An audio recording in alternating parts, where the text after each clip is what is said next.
하늘에서 가장 크고 밝게 빛나는 별이 뭘까요? 바로 태양인데요. 오늘 우주 읽어드립니다에서는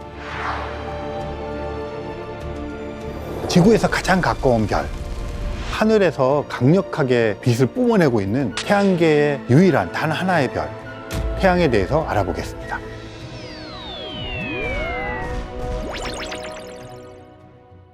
안녕하세요. 천문학 박사 이명현입니다.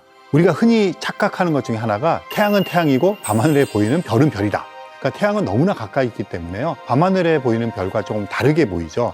밤하늘에 보이는 별은 그 별을 쳐다보고 있다고 해서 뜨겁게 느끼거나 그러지도 않고 환해지지도 않잖아요. 하지만 중요한 것은 태양도 밤하늘에 우리들이 보고 있는 그 수많은 별들과 마찬가지로 별이다 하는 게 굉장히 중요한 것입니다.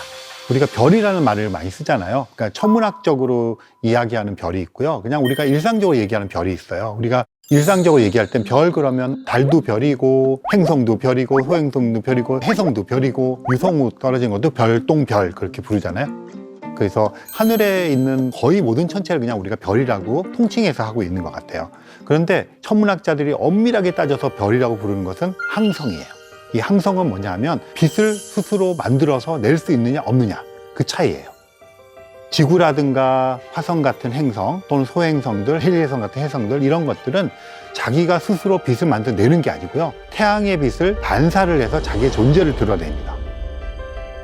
그래서 별이 뭐지? 그러면 스스로 빛을 만들어서 자기 자체의 존재를 알리는 천체, 그것을 별이라고 한다. 그리고 조금 더 전문적으로 따지면 항성 이렇게 부른다고 하는 걸 기억해 두시면 좋을 것 같아요. 그럼 태양은 어떻게 빛을 낼까?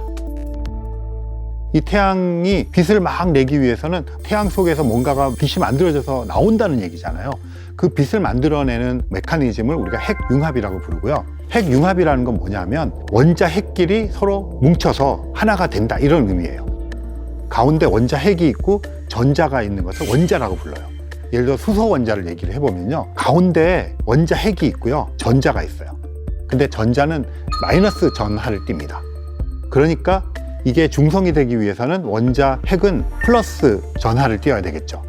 그것을 우리가 양성자라고 부르고요. 그래서 수소 원자는 양성자 한 개와 전자 한 개로 이루어져 있는 가장 간단한 구조의 원자입니다. 그런데 이 우주에서 제일 많은 원소가 뭐냐면 수소예요. 거의 75%를 차지합니다. 그러니까 태양이라고 하는 별이 있으면 거의 대부분은 수소로 이루어져 있다 이렇게 얘기할 수가 있고요. 그런데 태양의 가운데 쪽을 가면 어떻겠습니까? 밀도가 훨씬 더 높겠죠. 이 수소들이 엄청나게 밀도가 높게 있기 때문에 서로 교란이 되겠죠. 그래서 원자 핵과 전자가 분리가 됩니다. 이런 입자들이 마구마구 돌아다니고 있는 그런 상태를 플라즈마 상태 이렇게 부릅니다.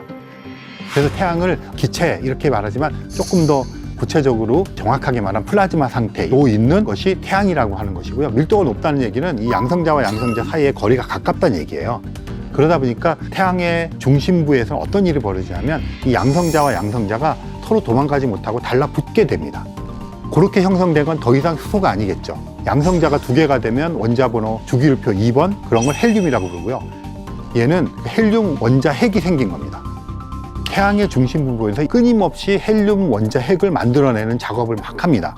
그런데 양성자 한 개 더하기 양성자 한 개의 질량하고 요거 두 개가 달라붙었을 때의 헬륨 원자 핵의 질량이 똑같으면 문제가 없는데 결합을 하고 나니까 질량이 작아진 거예요. 그럼 나머지 부분이 어디 갔을까요? 어디든지 보존이 돼야 되니까 나머지 차이가 나는 만큼이 빛 에너지로 바뀌어서 우리들의 눈에 보이고 태양은 끊임없이 핵융합 작용을 하면서 이 빛을 계속 만들어내고 있는 거고요. 별이 탄생했다 이런 이야기는 핵융합 작용을 시작해서 빛을 낸다. 그 시점을 우리가 별이 탄생 그리고 나중에 더 이상 핵융합 작용을 못하면 어떻게 되겠습니까? 빛을 못 만들어내겠죠. 그 순간을 별이 죽었다 이렇게 얘기를 하는 겁니다.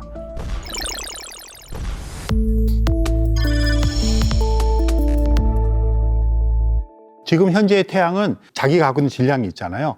그래서 그 안에서 핵융합 작용을 통해서 바뀌게 되더라도 보존이 되기 때문에 그거는 그대로 질량은 유지가 됩니다. 그런데 태양은 사실은 질량이 점점 줄어들고 있어요.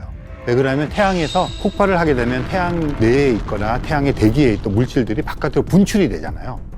그러니까 분출이 된다는 얘기는 질량이 점점 줄어든다는 얘기고요. 그래서 사실은 거의 모든 별들이 그냥 활동을 하면서 자체적으로 폭발을 하거나 뭐 이런 과정을 통해서 자기의 질량을 잃어버리고요. 전체 일생을 거쳐서 한 10% 이상을 보통 잃어버리는 것으로 알고 있습니다. 그래서 현재의 태양은 아직까지는 아주 활발하게 움직이고 있는 단계이기 때문에 조금씩 질량이 줄어들지만 엄청나게 줄어들거나 이런 상태는 아니고요. 뭐 그냥 1~2% 정도 이렇게 줄어드는 상태입니다. 그럼 태양계 내에서 태양은 제일 큰 천체고요. 제일 강력한 천체인데 얼마나 크냐 하면요. 지구랑 비교를 해보면 크기가 지구의 109배. 그러니까 지구 100개를 늘어놓으면 태양의 크기가 되는 거고요. 질량으로 따지자면 거의 한 33만 배? 엄청나게 크고요. 사실 이 태양계라 그랬잖아요. 태양계에는 행성도 있고 위성도 있고 소행성, 뭐 외소행성, 해성 다 있는데 이 모든 걸 합쳐봤자 태양의 하나의 질량에 비해서는 엄청 작습니다. 거의 99.9%의 질량을 태양이 다 가지고 있고요. 이 태양은 그야말로 태양계 그 자체다 이렇게 말을 해도 좋겠습니다. 그렇다면 태양은 어떤 구조를 가지고 있을까요? 우주에 나가서 지구를 본다 그러면 지구의 대기에 낀 구름 같은 거 보고요. 그 다음에 표면을 봐도 육지와 바다를 보지만 지구의 중심 부분을 볼 수 없잖아요. 태양도 마찬가지입니다. 우리가 보고 있는 태양은 태양의 바깥쪽 대기층을 보고 있는 거고요. 태양의 속은 보지 못합니다. 근데 태양은 이렇게 구 형태이기 때문에 구조가 있어요. 지금까지 과학자들이 여러 관측을 통해서 찾아낸 바에 따르면 태양이 이렇게 있으면 가운데 핵융합작용이 일어나고 있는 태양의 핵이 있는데요. 엄청나게 뜨겁습니다. 온도로 따지면 1000만 도 이상. 그 핵층에서 이제 계속해서 빛이 만들어지거든요. 빛을 복사라고 부릅니다. 그래서 복사층이라는 게 있어요. 이 복사층을 통해서 태양의 핵에서 만드는 빛들이 막 나오게 됩니다. 그 층을 통과하고 나면 그 바깥에 대류층이라는 곳이 있는데요. 대류라는 것이 이렇게 돈다는 얘기거든요. 거기서는 계속 빛들이 이렇게 도는 층이 있습니다. 핵에서 만들어진 빛들이 그까지 나오는데 거의 뭐 10만 년 이상이 걸립니다. 그러니까 우리가 표면에서 보고 있는 태양의 빛은 사실은 지금 막 만들어진 빛이 아니라 태양의 내부에서 거의 10만 년 전에 만들어진 빛이 복사층을 뚫고 대류층을 뚫고 나온 거예요. 그렇게 나온 것을 우리가 보고 있는 겁니다. 그리고 태양의 대기라고 부르는 층이 있는데요. 광구,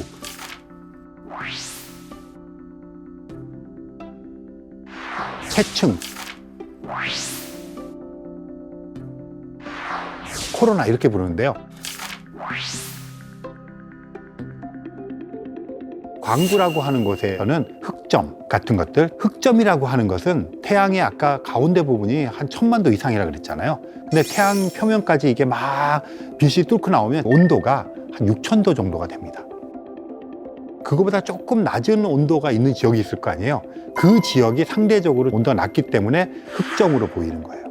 그런 것들이 광구층에서 일어나고요. 그다음에 채층이라고 하는 곳이 있어요. 거기서 홍염이라는 거 들어보셨을 거예요. 흑점 주위에서 물질이 분출되는 건데 자기장이 잡혀가지고 며칠 몇 날을 그 모양을 유지하고 있는 것을 홍염이라고 부르고요. 그리고 가끔씩은 태양 표면에서 폭발 현상이 일어나서 물질들이 분출이 되는 것이 있거든요. 그런 걸 플레어라고 합니다. 또 한 가지 굉장히 특이한 게 있는데 코로나라고 하는 거예요. 코로나는 굉장히 옅은 대기층인데 온도가 100만 도가 넘어갑니다. 이게 좀 이상하잖아요. 가운데가 1000만 도 이상이었는데 표면에 오게 되면 한 6000도 정도 되는데 더 바깥쪽으로 옅게 펼쳐져 있는 대기인 코로나가 100만 도 온도를 갖고 있다고 되게 이상하잖아요. 그래서 어떻게 이해를 하고 있냐면 태양 표면을 뚫고 나오는 굉장히 많은 분출물들이 있는데 얘네들이 가속이 되는 거예요. 그럼 운동 에너지가 커져요. 그렇게 커지는 운동 에너지가 온도로 변했을 거다, 열로. 그래서 코로나가 뜨거워졌을 거다. 이렇게 이제 우리가 추정을 하고 있어요. 이 코로나는 온도는 뜨겁지만 워낙 옅어요. 밀도가 낮아서 평상시에는 안 보입니다. 개기 일식이 일어날 때 바깥쪽에 막 펼쳐져 보이는 코로나를 볼 수가 있고요. 그래서 천문학자들은 그때 코로나 관측을 집중적으로 하게 됩니다. 지금까지 말씀드린 것들 가운데 핵, 그다음에 복사층, 대류층, 광구, 채층, 코로나, 이게 태양의 구조라고 말씀을 드릴 수가 있고요. 기억해 두실 것은 우리가 보고 있는 태양빛은 굉장히 오래전에 만들어진 빛이다. 이 점을 기억해 주시면 좋겠습니다. 이렇게 엄청난 열을 내뿜는 태양은 결국에는 폭발을 하게 될 것인가 궁금하지 않으십니까? 태어날 때 가지고 태어난 그 질량의 크기에 의해서 별들의 일생이 다 결정이 됩니다.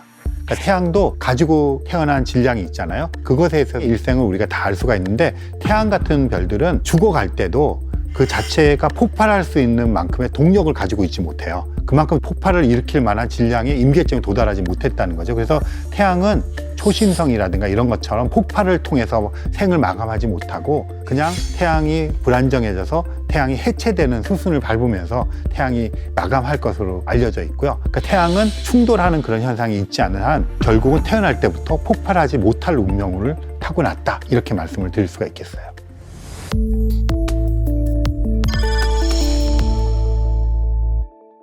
태양의 수명을 보통 100억 년 정도를 잡아요. 이 수명이라고 하는 거는 태양이 핵융합작용을 통해서 빛을 내는 시점부터 핵융합작용이 꺼지는 시점까지, 그런 시점인데 한 반 정도 살았고, 그러니까 지금은 태양은 가장 안정되어 있는 시기 중에 하나예요. 그래서 지구도 굉장히 안정되게 태양 에너지를 받고 있는데, 예를 들어서 앞으로 50억 년 후에 핵융합작용이 꺼져서 빛을 더 이상 내지 않는다고 치면, 이게 끝에 가면 안정되지 못하기 때문에 태양이 지금 모양대로 있지 못하고요, 커졌다 작아졌다 합니다. 그러면 이 태양 자체의 크기가 지구의 궤도, 공정 궤도죠, 거기까지 막 침범을 하게 될 겁니다. 그럼 이 지구의 공정 궤도가 더 밀려나는 현상이 생길 텐데, 이미 그때쯤 되면 태양이 막 확 가까이 오르니까 너무 뜨거워지겠죠. 그러면 바닷물 다 증발할 거고요, 대기 다 날아갈 거고요. 그래서 생명체가 살 수 없는 그런 공간이 되어버릴 겁니다. 그래서 지구라고 하는 것은 지구 자체의 문제도 있지만 이 태양의 운명에 따라서 지구는 물리적인 종말을 맞이할 것이다, 그렇게 생각을 할 수가 있습니다. 태양의 비밀을 풀기 위해서 미 항공우주국 나사에서 특별히 제작한 탐사선을 보냈는데요, 바로 태양 탐사선 파커입니다. 이 태양 탐사선은 2025년까지 활동을 하게 되어 있고요, 태양 근처를 근접해서 사진을 찍고 하는 그런 역할을 하고 있습니다. 그래서 이 파커 태양 탐사선을 통해서 코로나 지역에도 직접 들어가 보고요, 그럼 거기는 입자들도 관측을 할 수가 있잖아요. 그걸 통해서 코로나라든가 이런 것들에 대한 정보를 지금 수집을 하는 중이에요. 아마 이 파커 태양 탐사선이 활동을 마감하는 2025년이 지나고 나면 그 방대한 데이터를 분석을 해서 굉장히 많은 정보를 더 구체적으로 알게 되면, 태양의 어떤 현상을 알게 되니까 태양 형성에 대한 것도 우리가 많이 알게 될 겁니다. 태양이 태어났다 이렇게 얘기하지만 별이 태어날 때는 행성이 같이 태어나거든요. 그래서 공동 운명체인 거예요. 그리고 이런 태양이 지난 한 46억 년, 50억 년 동안 계속해서 에너지를 뿜어주고 그것을 바탕으로 살아간 것인데, 태양계 내에 있는 모든 행성들, 특히 지구 생명체에 큰 에너지를 주는 동력이라고 하는 것을 꼭 기억하시면 좋겠습니다. 우리가 지구와 달에 대한 이야기를 할 때요, 가장 먼저 풀어야 할 기밀은 바로 지구는 어떻게 만들어졌을까, 또 달은 어떻게 만들어졌을까, 이런 생각을 해볼 수가 있잖아요. 이렇게 생각해 볼 수 있죠. 태양계가 형성이 되는데 작은 물체들이 있을 거 아니에요. 그것들이 마구마구 뭉치면서 하나의 큰 덩어리를 형성해서 지금의 지구와 달이 되었다, 이렇게 생각해 볼 수 있지 않습니까? 두 번째는 이런 생각도 해볼 수 있을 겁니다. 처음에 태양계가 생겼을 때는요, 지금과 달리 지구 같은, 달 같은 이런 원시 행성들이 굉장히 많았을 거예요. 그런 것들이 막 떠돌다가 지금의 지구 위치에 정착을 하는 것이죠. 그렇게 정착을 한 다음에 또 떠돌고 있던 어떤 지구보다 조금 작은 천체가 지구에 붙잡히는 거예요. 흔히 포획되었다고 얘기를 하죠. 그렇게 되어서 지구와 달이 형성되었다. 그런데 요즘에는 확실한 증거를 가지고 이야기하기 시작하는 가설이 등장을 했습니다. 흔히 충돌설이라고 부르는데요, 예를 들어서 원시 지구가 하나가 있었고요, 화성 크기만한 어떤 원시 행성이 충돌을 했습니다. 그래서 그렇게 충돌을 일으키는 과정에서 좀 작았던 원시 행성은 완전히 해체가 되도록 깨져 버렸고요, 이 지구는 반 이상이 깨어졌습니다. 그렇게 깨어졌다가 얘네들이 깨어진 것들이 중력에 의해서 다시 뭉치는 현상이 생기게 되었고요, 그래서 지구가 생기고 달이 생겼다고 얘기를 합니다. 현재는 과학자들이 원시 지구와 원시 행성이 충돌해서 깨졌다가 다시 뭉치는 과정에서 지구와 달이 형성되었다, 그 가설을 많이 받아들이고 있는 상황입니다. 그 이유가 몇 가지가 있는데요, 이게 처음부터 근처에 있던 것들이 뭉쳐서 지구와 달이 되었다면 달과 지구가 마주보고 있는 면과 반대편 입장에 물질 분포가 그냥 골고루 있을 거예요. 그런데 달에 있는 물질의 분포를 그동안 과학자들이 연구를 해봤더니 지구를 바라보고 있는 쪽에 물질들이 훨씬 더 많이 모여 있고 밀도가 높다는 얘기죠. 반대편이 물질의 분포가 더 밀도가 낮다는 것을 발견하기 시작했어요. 그 이유는 뭐냐면 깨졌다가 다시 뭉치게 되다 보면 지구 근처에 있던 애들은 지구로 뭉쳤을 거고요. 지구로부터 거리가 떨어진 애들이 뭉칠 때 아무래도 지구에 가까운 쪽에 더 무거운 것들이 많이 몰리게 되는 현상이 벌어지죠. 그래서 그런 것들은 충돌에 의해서 생긴 현상이라는 것을 알게 해주는 것이고요. 아폴로 계획 같은 걸 통해서 달에 가서 달에 있는 암석들을 가지고 와서 분석을 하기 시작했죠. 그랬더니 굉장히 재밌는 현상들이 발견이 되었는데요. 동위원소라는 것이 있는데요. 예를 들어서 염소 같은 거 있잖아요. NaCl 할 때 그 Cl. 이게 17개의 양성자와 17개의 중성자가 있는 것이 보통의 이제 염소인데요. 이 중성자가 더 많거나 적은 것을 동위원소라고 합니다. 동위원소의 비율을 따져보면 가벼운 쪽의 동위원소가 지구로 많이 있고요. 무거운 쪽의 동위원소들이 달에 많이 있습니다. 그래서 지금 말씀드린 것처럼 달이 가지고 있는 원소라든가 지질학적인 밀도 분포 이런 것들이 충돌설을 굉장히 강하게 지지를 하고 있기 때문에 현재 과학자들은 충돌 가설을 인정하는 분위기입니다.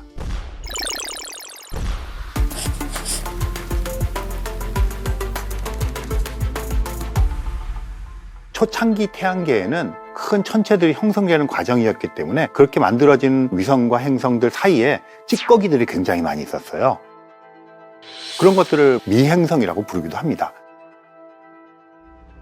그래서 그 덩어리들이 수도 없이 지구로 충돌을 합니다. 그래서 이렇게 만들어진 지구의 모습을 보면 굉장히 뜨거운 상태겠죠. 그러한 과정을 겪는데 어떤 일이 벌어지냐면 이 충돌을 하면서 지구 표면 밑에 있던 그런 암석들이나 이런 것들이 분출이 되겠죠. 화산 폭발이 왕성하게 일어나고요. 마치 마그마 상태라고나 할까요? 그래서 지구에서의 그런 변동이 심하게 일어납니다. 그런 와중에 지구에 충돌하는 천체들 중에서는 상당히 많은 물 분자들을 가지고 있었습니다. 그것들이 지구에 충돌하면서 지구의 전체를 흔드는 역할도 했지만 지구에 물을 공급하는 역할도 하게 됩니다. 그래서 물을 공급하니까 어떻게 되겠습니까?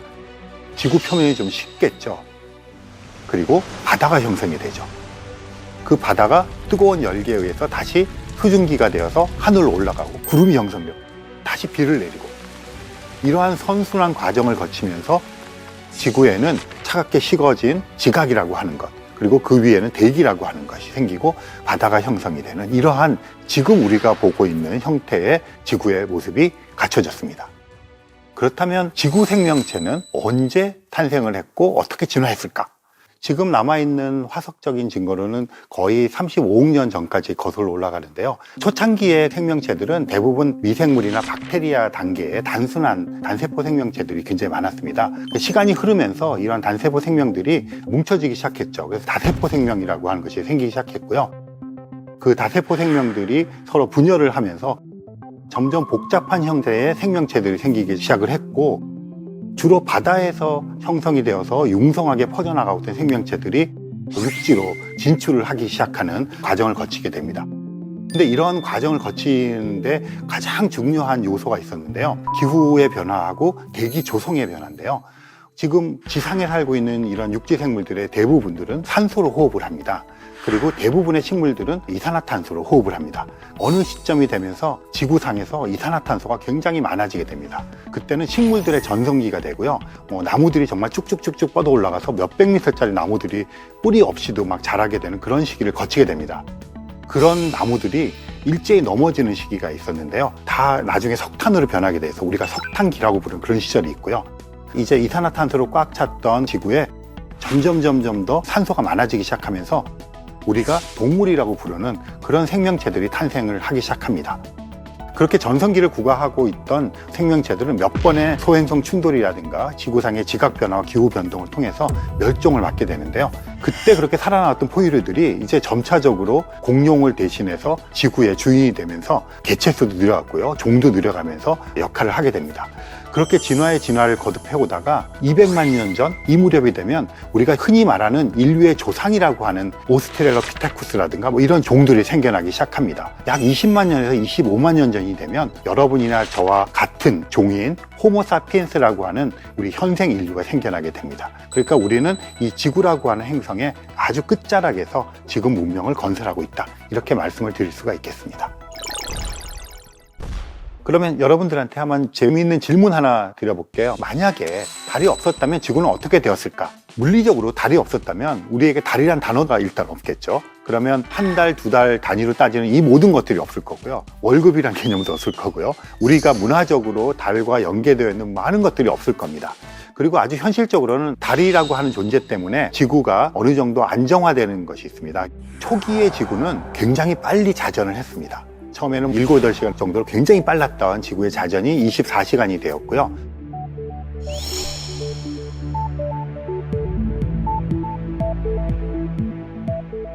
이 달이라는 것이 있기 때문에 지구의 자전이 굉장히 느려졌습니다. 또 달이 존재함으로써 밀물, 썰물, 조성력이라고 그러죠. 그런 게 있게 되면서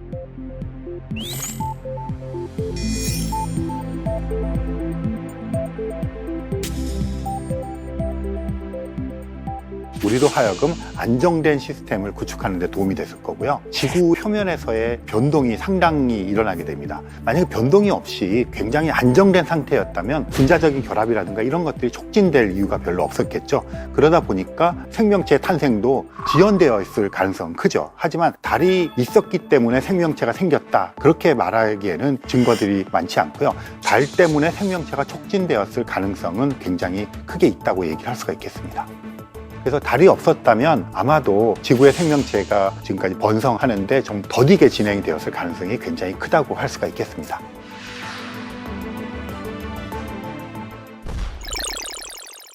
달은 지구와 약 46억 년을 함께 해온 태양계의 단짝이지만 우리는 생각보다 달에 대해서 사실은 잘 모르는 것 같아요. 그래서 여러분들이 달에 대해서 궁금해했던 그런 질문들을 몇 가지 받아봤는데요. 첫 번째 질문입니다.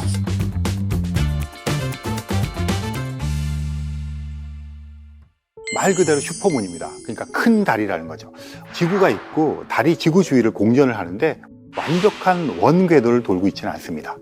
타원궤도를 돈다고 하는 것인데요. 타원궤도라고 하는 것은 초점이 두 개가 있습니다. 그 두 개의 초점 중에 한 곳에 지구가 놓이게 되는 겁니다. 그러면 달이 지구를 돌 때 지구와 가까운 지점이 생기겠죠. 그걸 근지점, 그 다음에 좀 먼 지점이 생기는데 그거를 원지점, 이렇게 부르게 됩니다. 그런데 근지점에 오게 되면 달은 원래 물리적인 크기 똑같은데 거리가 가까워요. 그럼 겉보기 크기가 커지겠죠. 그렇기 때문에 그때를 우리가 슈퍼문이라고 부르는 겁니다. 그러면 달이 지구에 가깝기 때문에 달이 지구에 미치는 영향도 당연히 커질 거죠. 그런데 흔히 사람들이 믿는 것처럼 대지진을 일으킨다든가 기상재난을 갖고 온다든가 이런 것들은 달이 가지고 있는 중력의 영향이 지구에 미치는 그 정도의 영향적으로는 설명될 수 없는 것이기 때문에 걱정을 안 하셔도 되고요. 조수간만에 잘 커진다든가 그 정도의 역할을 한다고 생각하시면 좋겠습니다. 얼마 전에 신기한 현상을 목격했습니다. 분명히 초생달인데요. 자세히 보니까 둥근 달이 희미하게 보이더라고요. 제가 시력이 좋은 걸까요? 아니면 하늘에서 아주 특별한 그런 현상이 일어난 걸까요?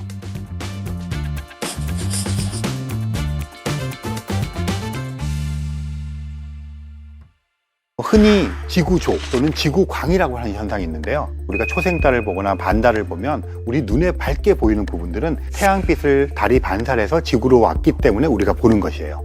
근데 이 지점에서 되게 재밌는 현상이 일어납니다. 우리는 날아오는 빛을 지구가 또 반사를 하게 되겠죠.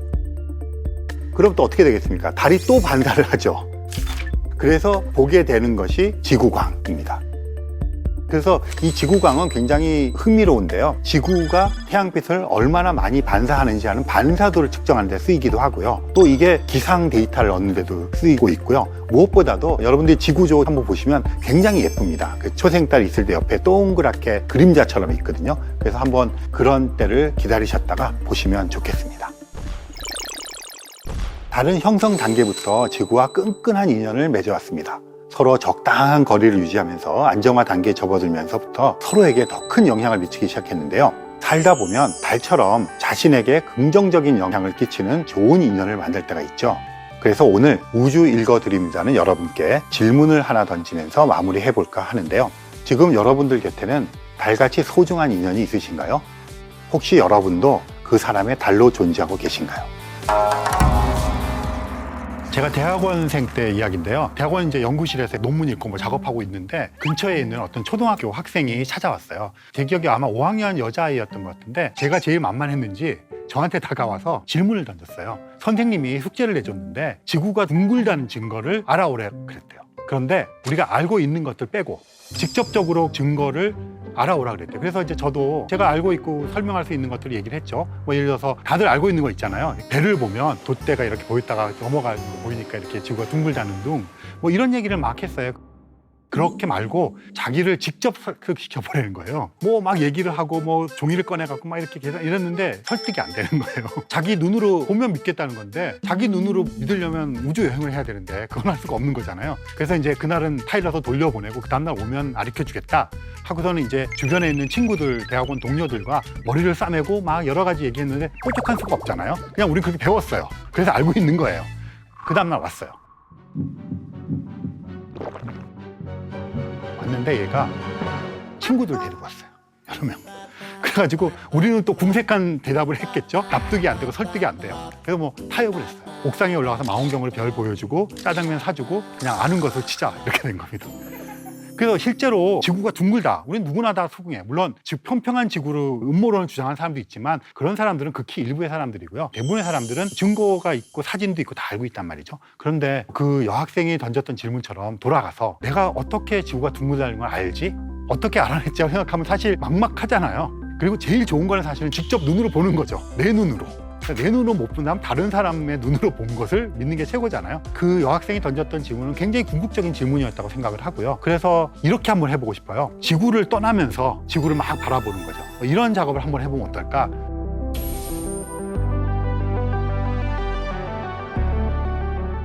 생각보다 둥근 지구의 모습을 외곽에서 보기 시작한 게 얼마 안 됩니다.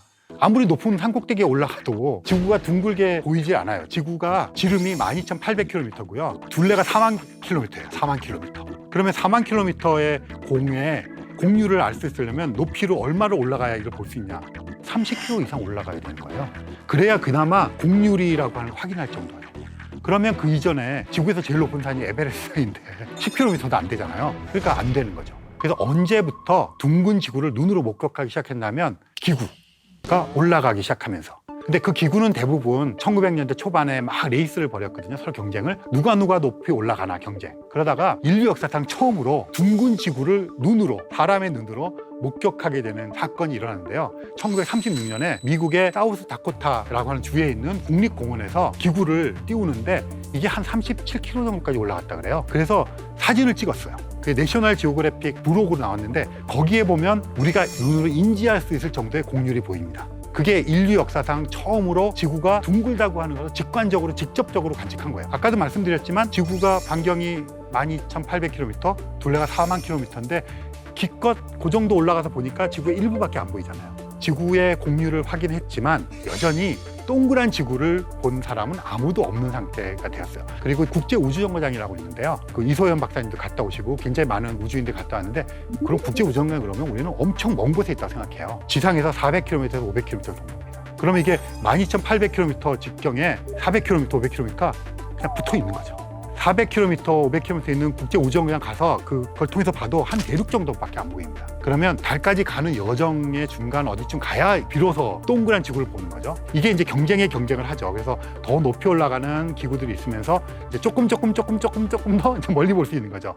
그러다가 획기적으로 지구의 공률을 많이 보게 되는 사건이 벌어집니다. 세계 2차 세계대전이 있었죠. 세계 2차 세계대전은 여러 가지 의미를 갖고 있는 전쟁이죠. 뭐 전쟁이 끝나면 그 전쟁의 의미를 따지잖아요. 세계 1차 세계대전은 우리도 이렇게 전 세계적으로 싸울 수 있구나 하는 걸 깨달았고, 세계 1차 세계대전 영화 같은 거 보시면 군인들 쓰는 모자나 군복이나 이게 다 어설프고 균일화된 것이 없어요. 2차 세계대전은 진영별로 탁탁탁 기능적으로 굉장히 체계화됩니다. 그리고 2차 세계대전 때 특히 위력을 발사한 것들이 비행기입니다. 레이더 통해서 이렇게 막 추적하기도 하고 비행기 날아가면 폭격전 일어나고 미사일 쏴가지고 폭격시키고 막 이런 것들이 굉장히 발달했던 시절이에요. 그러다 보니까 로켓이라고 하는 것이 발달되기 시작했어요. 그래서 2차 세계대전이 끝나고 나서는 이걸 이제 평화적인 목적으로 써야 되잖아요. 독일은 이제 패전국이니까 그 로켓 개발하던 과학자들이나 엔지니어들이 소련과 미국으로 다 탈출을 합니다. 그래서 소련과 미국이 경쟁을 벌이는데 독일에서는 실험을 했죠. 로켓 실험을. 아마 아실 겁니다. V2 로켓이라는 게 있어요. 그게 탄도미사일 이런 거랑 비슷한 겁니다. 높이 올라가면서 사진을 찍는데 이거 되게 무식한 방법이에요. 무인 로켓이잖아요. 그럼 여기에 카메라가 달려 있어요. 그럼 로켓을 쏩니다. 쏘다가 올라가서 사진을 막 찍어요. 필름 카메라죠. 막 찍어요. 찍은 다음에 자유롭게 떨어집니다. 지금처럼 연료통을 재활용해서 돌아오고 이런 거 없어요. 기술. 올라갔다 찍고 자유롭게 하는 겁니다. 박살나겠죠. 그럼 막 수거해가지고 현상하고 인하해가지고 이렇게 보는 거예요. 그게 1940년대의 이야기인데 이 V2 로켓으로 카메라를 달아가지고 100km까지 올라갔습니다. 근데 이 100km가 굉장히 중요해요. 그러니까 사실 우주인이라는 얘기를 하잖아요. 그러면 우주에 갔다 왔다는 건데 도대체 어디까지를 우주라고 할 거냐? 달에 갔다 오면 우주에 갔다 왔다가 얘기해 줄 수 있을까요? 근데 그게 간단하지가 않습니다. 왜 그러냐면 지구 바깥이라는 개념을 지구 표면이라고 부르잖아요. 표면 바깥에 있으면 지구 바깥이잖아요. 여러분이나 저는 다 지구 바깥에 있으니까 외계에 있는 거죠. 그러면 대기가 있는 곳까지. 근데 대기도 성층권, 무슨 층 되게 많잖아요. 어디까지 할 것인가? 그럼 어떤 사람은 근본적으로 중력의 영향을 따지자고 해요. 달까지 지구의 중력 영향이 미치잖아요. 달도 지구다 이렇게 어깃장을 놓을 수 있는 거죠. 그래서 대기가 좀 희박해지고 이러는 곳까지를 임의로 거기를 지나면 우주 공간이라고 쳐주자고 합의를 한 거죠. 그게 대략 100km입니다.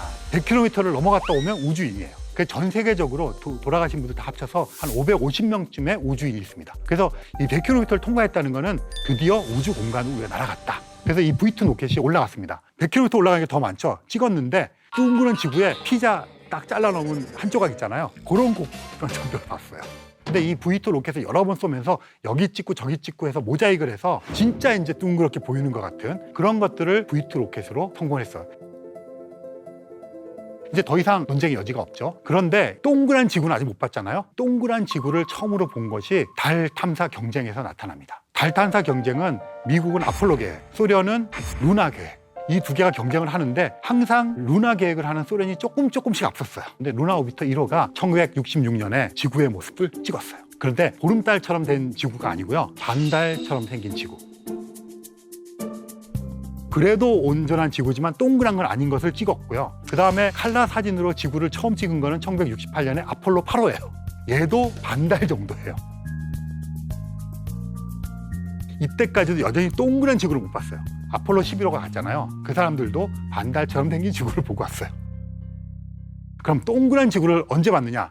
1972년 12월 달에 마지막으로 사람을 태우고 달러 갔던 아폴로 17호가 드디어 동그란 지구의 모습을 사진을 칼라 사진 찍어 보냈어요. 그래서 지구의 별명이 생깁니다. 블루 마블, 푸른 구슬, 푸른 보석. 그래서 그 이후로 지구의 애칭이 블루 마블이 됩니다. 그러다가 이제 점점 더 멀리 가게 됩니다. 화성 탐사선이 메리너 10호가 한 260만 킬로미터, 달까지의 거리가 38만 킬로미터거든요. 그러니까 한 7, 8배 더 먼 거리에 가서 지구와 달 사진을 찍어 보내기 시작합니다. 점점 더 먼 곳에서 지구를 이렇게 보기 시작했고요. 갈릴레오라고 하는 목성 탐사선이 있었는데 얘는 620만 킬로미터. 그러니까 38만 킬로미터에 거의 20배가 가까이 되는 먼 거리에서도 지구와 달의 모습을 찍어오기 시작하면서 점점 더 먼 곳에서 지구를 찍어보내는 경쟁이랄까? 이런 게 생기기 시작합니다. 그 이후에 주노라고 하는 목성 탐사선인데요. 거의 1000만 킬로미터. 그렇게 하다 보니까 굉장히 자세한 사진들을 찍어오는 것들도 생기기 시작했어요. 화성으로부터는 지구 사진이 많이 찍혀오기 시작했어요. 그래서 마르스 서베이어라는 게 2003년에 보낸 게 있는데 이게 한 1억 4천만 킬로미터 정도 떨어진 곳에서 이제 먼 곳에 찍은 거죠. 그렇게 찍어서 보내주고 그 다음에 화성 표면에서 활동하는 탐사선들이 있어요. 화성의 하늘도 찍어보내고 해가 뜰 때, 질 때 노을도 찍어보내고 이런 것들을 막 찍어보내고 화성에서 일어나는 일식도 찍어보냈어요. 그래서 화성으로부터 오는 탐사선으로부터 오는 사진은 당분간도 계속 올 거예요. 왜냐하면 예전에 그런 사진을 보내준 스피릿, 오포튜니티 얘네들은 활동을 멈췄지만 마르스 글로벌 서베이어호라든가 이런 몇 대가 인공위성처럼 돌고 있고요. 고정되어 있는 화성 탐사선이 여전히 살아있어요. 그리고 마르스 2020이라고 하는 미국 화성 탐사선이 착륙을 합니다. 이어서 중국의 탐사선, 아랍에미레이트 탐사선 이렇게 세 대가 화성에 내릴 거예요. 걔네들이 또 돌아다니고 사진 찍고 해서 더 풍성한 사진을 우리에게 막 보내줄 겁니다. 지구에서 화성을 관측하는 것만큼 화성에서 지구를 관측하는 것도 어쩌면 더 많은 관측을 하고 있어요. 그래서 화성에서 바라보는 지구는 우리가 화성 바라보는 거 생각해 보시면 돼요. 그러면 그 빨간색으로 보이고 점으로 보이거든요. 망원경을 보면 이제 좀 보입니다.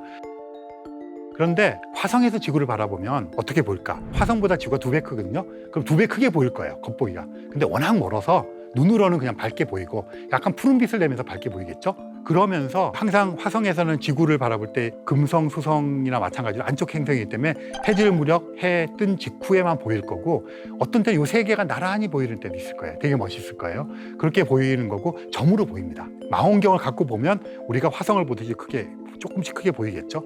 네, 그렇게 보이는 것이 그 모습이고요. 이제 조금 더 멀리 나가 볼게요. 카시니라고 하는 탐사선이 갔는데요. 이 카시니 탐사선은 목성, 토성의 위성과 토성 자체를 관측을 많이 해서 여러 개를 정보를 우리에게 줬던 곳이기도 하고, 이 카시니 탐사선이 토성 주위를 돌면서 지구 사진을 찍은 사진이 있는데요. 굉장히 멋져요. 토성의 고리를 토성 근처에 가서 보니까 지구상에서 볼 때는 몇 개로 이렇게 보이는데 수없이 많은 해들이 질서정연하게 보이는 것이 카시니호가 찍은 사진에 보면 보이고, 심지어는 그 사이로 위성들이 흘러가거든요. 이게 지나가면 그거의 중력에 의해서 얼음 알게 이루어져 있는 태들이 출렁출렁거립니다. 그런 곳에서 이 태들 사이로 지구의 모습을 찍은 사진이 있어요. 그리고 그걸 확대해 보면 그 옆에 간신히 작게 붙어 있는 달이 있습니다.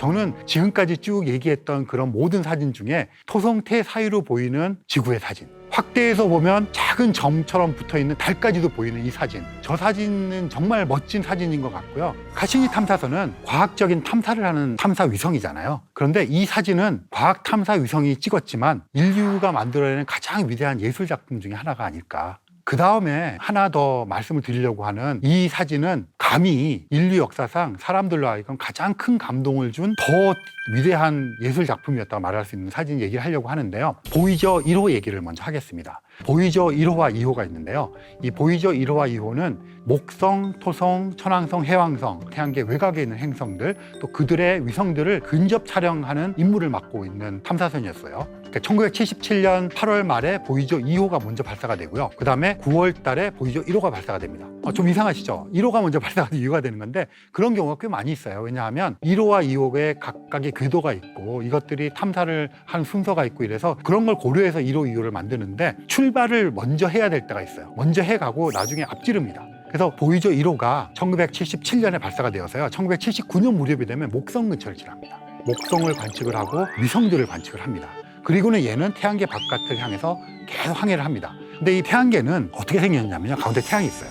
태양이 있으면 주변에 수성, 금성, 토성, 목성, 천왕성, 해왕성이 거의 같은 원반에서 돕니다. 이렇게 납작하게 이렇게 돌고, 명왕성이 조금 삐딱하게 돌았어요. 하지만 대부분의 행성이나 위성들은 이렇게 돌고, 탐사선들도 태양계의 원반 면을 통해서 가겠죠. 관측을 하고 옆을 지나가야 돼요. 그런데 보이저호는 목성을 관측한 다음에 약간 이렇게 뜨게 됩니다. 1990년쯤이 되었을 때 해왕성 궤도에 위치를 하는데 이렇게 면에 있는 게 아니라 조금 떴어요. 마치 사다리 같은 걸 놓고 올라가서 밑을 내려다보는, 약간 2층에서 밑에 사람들 모아놓고 사진 찍는 이런 뷰가 형성이 되어 있었어요. 그래서 칼 세이건이 태양계 사진을 찍자고 제안을 합니다. 더 멀리 가면 지구가 너무 어두워서 보이저호의 카메라로 지구가 안 담겨요. 더 멀리 가기 전에 카메라를 태양계 안쪽으로 돌려서 태양계 가족 사진을 찍자고 제안을 합니다. 극심한 반대에 부딪힙니다. 과학자들이 반대해요. 엔지니어는 반대해요. 왜 그러냐면 태양을 찍는 거랑 별을 찍는 기기는 완전히 다릅니다. 별은 찍는 기기를 태양에 갖다 놓으면 이게 터져버립니다. 금방 고장나버려요. 태양이 비록 멀지만 그래도 압도적으로 밝은 천체잖아요. 그래서 이 기기가 고장날까 봐. 그래서 칼 세이건이 그런 것이 고장나지 않게 다 계산해가고 설득을 합니다. 드디어 1990년 2월 14일 날 발렌타인데이 때 이 카메라를 안쪽으로 돌려서 태양계 가족 사진을 찍습니다.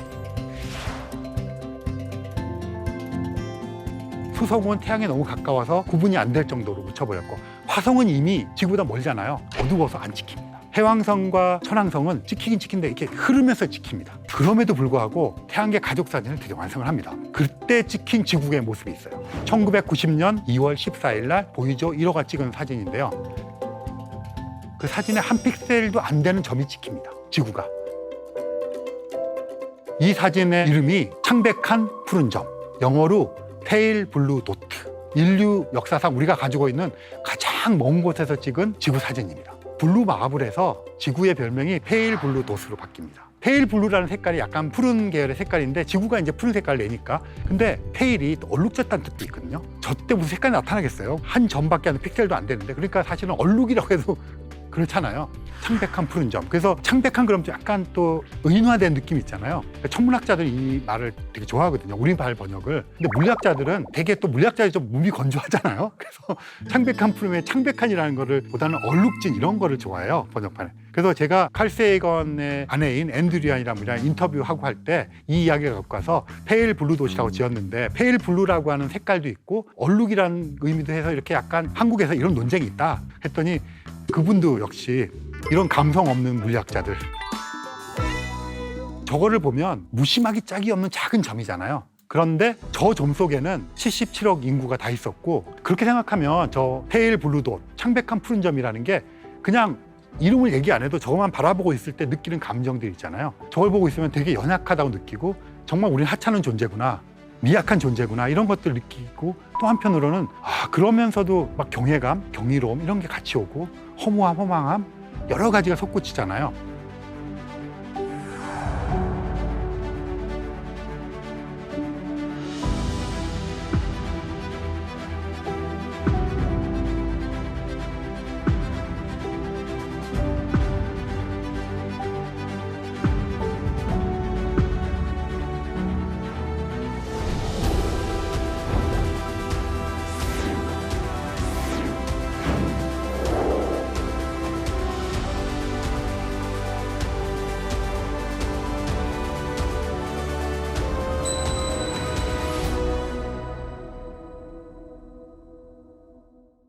그래서 우리나라에서도 창백한 푸른 점이라는 제목의 노래를 발표하신 가수분이 계세요. 지금 제가 말씀드린 이런 내용들을 담고 있습니다.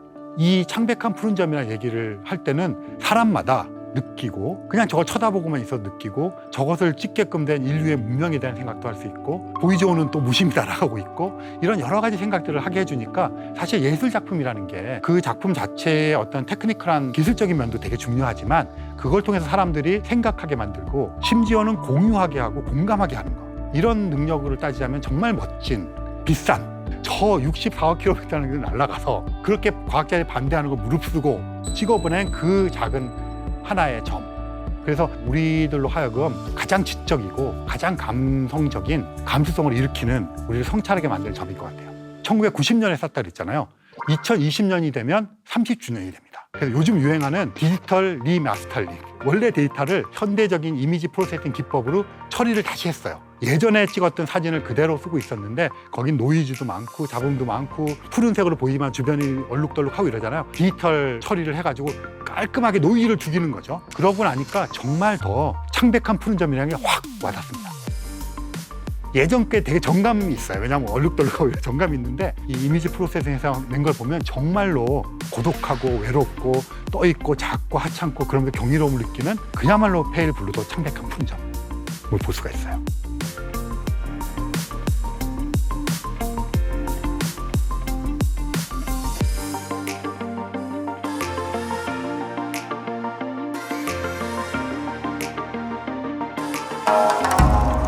안녕하세요. 저는 천문학자입니다. 소개할 때마다 항상 듣는 질문들이 있어요. 우주에 정말 외계인이 있습니까? 외계인, 즉 외계 생명체에 대한 수많은 미스터리와 음모론들이 아주 많이 있는데 그 궁금증을 밝혀낼 과학적 첫걸음에 대해서 한번 얘기를 해볼 건데요. 바로 외계 생명체가 살 수 있을 만한 외계 행성을 찾아내는 일, 과연 이 드넓은 우주에서 제2의 지구를 찾는 일이 가능할지 지금부터 알아보도록 하겠습니다.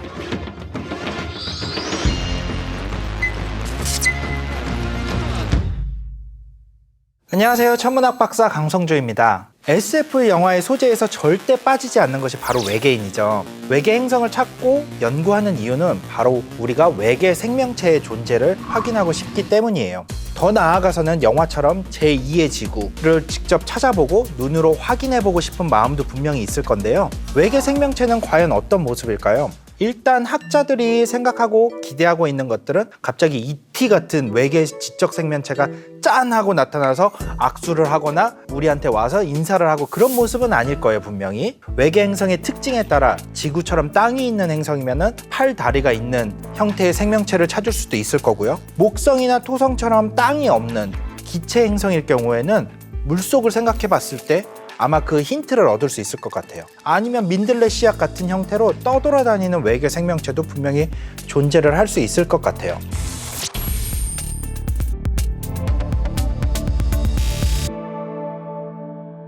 외계 생명체와 외계 행성의 외계는 사실 약간은 같으면서도 다른 의미를 지니고 있어요. 외계 생명체에서의 외계는 지구를 기준으로 했을 때 지구 밖에 있는 생명체를 의미를 하는 거고요.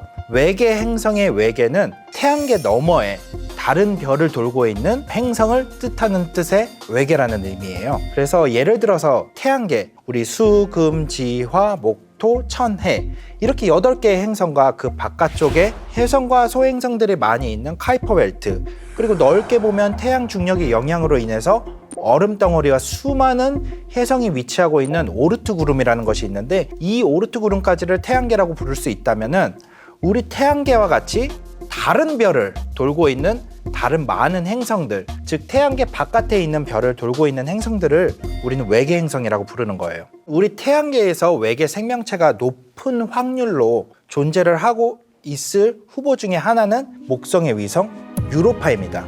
그런데 만약 유로파에서 외계 생명체가 발견이 된다면 외계 생명체라고 부를 수가 있겠죠. 지구 바깥에서 발견이 됐기 때문에. 하지만 외계 행성에서 발견이 된 것은 아니에요. 우리 태양계의 식구이기 때문에 외계 행성에서 발견된 것은 아니게 되겠죠. 이렇게 외계 생명체와 외계 행성에서 각각 의미하는 외계의 의미가 조금씩은 다르다는 것을 한번 여러분들 알아주었으면 좋겠습니다. 그럼 우리 태양계가 아닌 외계 행성을 연구하는 이유는 뭘까요? 외계 행성을 연구하는 이유는 우리 태양계가 우리 우주에서 특별한 존재가 아닌 기본적인 단위라는 것을 천문학자들이 알고 있기 때문이에요. 그리고 또 그것을 검증하기 위한 노력의 일환으로 외계 행성을 찾고 있는 거고요.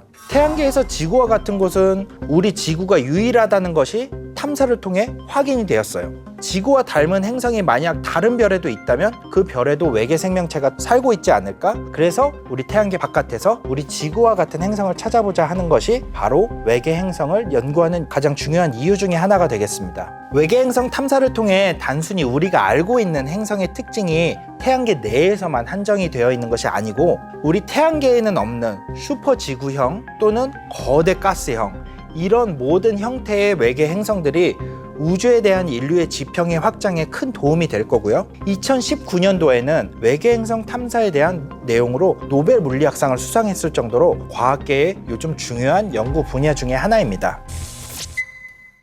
그럼 우리는 도대체 언제부터 외계 행성에 대해서 궁금해했을까요? 아주 고대 시대 때부터 우리 우주관을 지배했었던 것은 프톨레마이오스의 우주관으로 대표되는 천동설입니다. 즉 지구를 중심으로 태양을 비롯한 모든 행성, 별, 우주에 떠있는 모든 천체가 우리 지구를 중심으로 돌고 있다는 뜻인데요. 하지만 우리가 바라보는 천체 현상에는 천동설로 설명할 수 없는 여러 가지 천문 현상들이 존재를 했습니다. 예를 들면 금성의 모양이 바뀌는 현상이라든지 화성의 움직임이 한쪽으로 가다가 다른 방향으로 바꿔서 이동을 한다는 화성의 역행, 이런 것들이 가장 대표적인 천동설로 설명을 할 수 없는 현상들인데요. 하지만 인류가 지적으로 연구를 하기 시작한 대부분의 시간을 천동설이라는 개념을 가지고 지배를 해왔어요. 따라서 이 천동설 자체가 상당히 버리기 어려운 사상이었습니다, 당시에는. 하지만 이 천동설을 설명하기 위해 천체들의 궤도를 이상한 모양으로 변형을 시켜서 또 설명을 하기도 해요. 천동설을 버릴 수 없었기 때문에. 하지만 이런 천동설의 오류를 바로잡기 위해서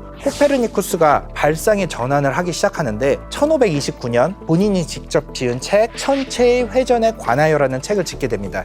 이 책을 통해서 지동설이라는 것을 주장을 하게 되는데요. 이에 따라서 항성, 즉 별이죠. 항성과 행성이라는 개념이 등장을 하기 시작합니다. 지동설에 따라서 우리 태양계가 유일하게 행성을 가진 시스템이 아니라는 견해가 등장을 하게 되었고요. 16세기에 일반 대중들한테 잘 알려지지 않은 이탈리아의 천문학자이자 철학자인 지오다노 브루노인데, 이분은 당시 코페르니쿠스의 열렬한 신봉자였어요.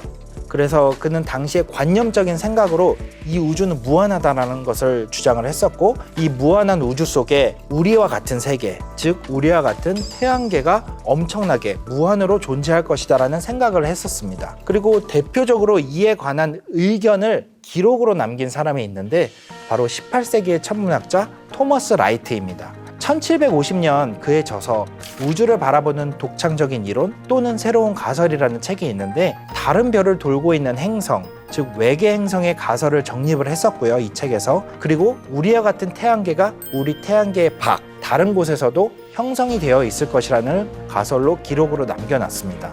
이것이 인류 역사에 기록되어 있는 최초의 외계 행성에 대한 개념을 설명한 자료 중에 하나가 되겠습니다. 외계 행성의 종류는 여러 가지로 나눌 수가 있는데 우리 태양계에는 크게 두 가지로 나눌 수가 있어요. 암석형 행성, 기체형 행성 이렇게 두 가지로 나눌 수가 있는데 외계 행성을 연구하고 발견이 됨에 따라 이 두 가지뿐만 아니라 여러 가지 다른 종류의 행성들이 발견이 되는 것을 알 수가 있었거든요. 지구보다 조금 더 큰 하지만 기체도 있고 암석도 있는 슈퍼지구형, 우리 해왕성과 같은 해왕성형도 있고 그다음에 목성보다 몇 배가 더 큰 거대 가스형으로 이렇게 크게 네 가지 형태로 나눌 수가 있는데 슈퍼지구형은 우리 태양계에는 없는 형태의 행성인데요. 지구보다는 무겁고 해왕성과 같은 가스형 행성보다는 가벼운데 암석과 가스가 공존을 하고 있는 형태의 행성입니다. 그리고 여러분께 특히 소개해주고 싶은 외계 행성의 형태가 하나 있는데, 그러니까 다른 태양계를 어떠한 별을 주기적으로 돌고 있는 것이 아니고 이 우주 전체를 정처 없이 떠돌아다니는 떠돌이 행성인데요. 이 떠돌이 행성은 보통 두 가지 경우로 만들어진다고 해요. 보통 별이 만들어지는 과정과 같이 가스 구름에서 수축을 하면서 흔히 말하는 별이 되는 재료가 모이다가 별이 될 정도로 충분하게 물질들이 모이지 못해서 별이 되지 못하고 거대한 행성이 되는 경우가 떠돌이 별이 될 수가 있고요. 이런 경우에는 목성의 몇 배의 크기를 가지고 있을 수가 있습니다. 이렇게 떠돌이 행성이 생겨나는 경우와 우리 태양계와 같이 일반적인 행성계에서 어떠한 이유로 인해서 예를 들어서 다른 떠돌이 행성이 왔다든지 아니면 행성과 행성의 거대한 충돌이 일어났다든지 이러한 외부적인 이유로 인해서 중력적으로 그 항성 시스템을 벗어나게 되는 경우죠. 이렇게 벗어나게 돼서 정처 없이 우주를 떠돌아다니게 되는 경우가 있는데, 이러한 떠돌이 행성이 지구만한 크기부터 목성의 몇 배, 수십 배 정도까지 되는 크기를 가지고 있을 수가 있는데, 이러한 크기를 가진 떠돌이 행성들은 우리 은하계에서 수십억 개가 있을 것으로 추정이 되고 있습니다. 그럼 외계 행성은 어떻게 발견을 했을까요? 지금 4,500여 개가 발견이 되었다고 했는데, 먼저 가장 좋은 방법은 뭘까요? 직접적으로 보는 방법이겠죠. 기본적으로 외계 행성은 아주 멀리 있고 또 그 주위를 돌고 있는 별보다 몇백만 배 이상 어둡게 됩니다. 따라서 목성이나 금성의 사진을 찍는 것처럼 쉬운 일이 아니에요. 이 현상은 마치 우리가 햇빛이 아주 강한 날 우리 주위에 햇빛 때문에 아무것도 보이지 않을 때 선글라스를 끼게 되면은 주위의 물체들이 그때서야 비로소 보게 되는 거죠. 이 방법을 크로노그래피라고 부르는데, 그 가운데 돌고 있는 강한 별빛을 인공적으로 가려서 주위에 별을 돌고 있는 행성이 있는지를 관측을 하게 되는 것이 직접 관측을 하는 방법입니다. 그 다음 방법이 하나가 바로 시선 속도 측정법인데요. 별과 행성이 공전을 할 때는 서로가 모두 중력적으로 묶여 있기 때문에 별과 행성 사이에 작용하는 중력은 같지만 그 무게가 서로 다르게 됩니다. 그래서 행성은 별 주위를 크게 돌게 되고 별도 마찬가지로 행성 주위를 도는데 그 무게 중심이 안쪽에 있기 때문에 그 무게 중심을 중심으로 별이 약간 아주 작게 회전을 하게 돼요. 그래서 이 작게 별이 공전을 할 때 이 별빛이 우리의 시선 방향에서 멀어지면은 별빛이 적색으로 이동을 하면서 파장이 길어지게 되고요. 또 가까워지면은 파란색 쪽으로 옮겨오게 되면서 파장이 짧아지게 됩니다. 이러한 현상을 도플러 효과라고 하는데요. 이와 같이 별의 미세한 움직임을 통해 별이 행성을 가지고 있는지 몇 개를 가지고 있는지 그 크기가 얼마가 되는지를 알 수가 있습니다. 또 미시 중력 렌즈 측정법이라는 것이 있는데, 알버트 아인슈타인의 가장 유명한 이론, 시공간에 대한 개념을 이용을 해서 중력을 설명한 이론이죠. 큰 천체는 공간을 크게 휘어지게 하고 작은 천체는 작게 휘어지게 하는데, 이러한 공간의 휘어짐은 빛을 왜곡시키고 방향을 바꾸게 됩니다. 이렇게 빛의 휘어짐은 재밌는 현상을 만들어내게 되는데요. 바로 중력에 의한 공간의 휘어짐이 마치 돋보기와 같이 빛을 일시적으로 모았다가 다시 퍼지게 하는 역할을 하게 됩니다. 만약 행성을 가지고 있는 별이 미시 중력 렌즈 효과를 우리에게 보여줄 경우에는 행성을 가지고 있는 별보다 더 멀리 있는 별빛, 더 뒤쪽에 있는 별빛이 행성을 가지고 있는 별로 인해서 밝기가 점점 증가하다가 행성을 만나는 순간 아주 약간 여러분들 여드름 나는 것처럼 아주 약간의 볼록한 모양을 만들어내게 됩니다. 이를 통해서 우리가 행성이 있는지를 알아낼 수 있게 되고요. 미시중력 렌즈를 통해서. 또 아까 제가 말씀드렸던 떠돌이 행성을 찾는데 이 미시중력 렌즈가 아주 효과적으로 작용을 할 수가 있어요. 왜냐하면 떠돌이 행성들은 스스로 빛을 낼 수 없기 때문에 관측을 하기가 아주 어렵기 때문이죠. 그래서 이 미시중력 렌즈 효과를 통해서 떠돌이 행성들도 많이 발견을 할 수가 있습니다. 또 다른 방법 중에 하나면서 아주 성공적인 방법인 바로 측광법이라는 것이 있는데요. 이 행성의 그림자를 이용하는 방법인데요. 여러분들 일식을 보신 적이 있죠? 일식은 여러분들이 경험할 수 있는 최고의 천문현상 중에 하나인데, 다른 별에 있는 행성이 공전하고 있는 그 별 앞을 지나갈 때 별빛이 감소하게 됩니다.